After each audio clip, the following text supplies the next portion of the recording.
गुज़श्ता कुछ रोज़ से एसी बम बनकर फट रहे हैं।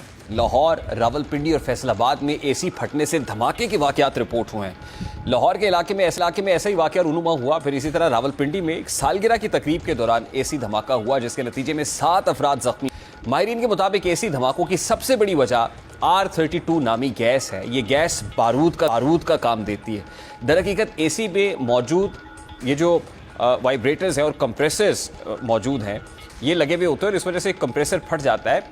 एसी फटने की और भी वजूहात हो सकती हैं, जैसा कि नाकिस इंस्टॉलेशन और कंप्रेसर में तकनीकी खराबी किसी बड़े हादसे का सबब बन सकती है।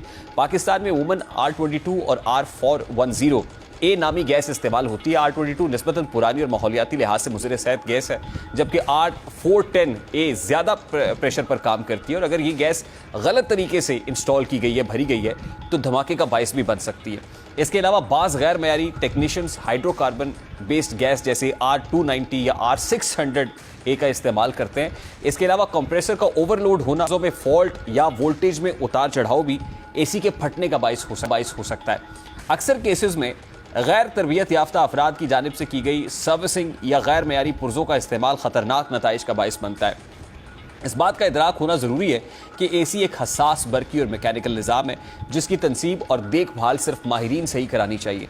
माहिरीन तजवीज़ करते हैं कि एसी की सर्विसिंग साल में कम से कम एक बार ज़रूर कराई जानी चाहिए। इंस्टॉलेशन के वक्त प्रेशर, वोल्टेज और गैस की मिकदार चेक करें और जाली गैस या सस्ते पुर्जों से परहेज़ करें। इसी तरह अगर एसी में मामूली सी ख़राबी भी महसूस हो, जैसे शोर हो, स्मेल आए या गैस लीकेज हो, तो फ़ौरन मुस्तनद अथेंटिक टेक्नीशियन से मुआयना कराएं। गाज़ियाबाद का हालिया वाक़या और दीगर शहरों में पेश आने वाले धमाके इस बात की अलामत है कि हमें सिर्फ सस्ती या फौरी सरतफा करने की बजाय महफूज और मयारी हल की तरफ तवज्जो देनी होगी।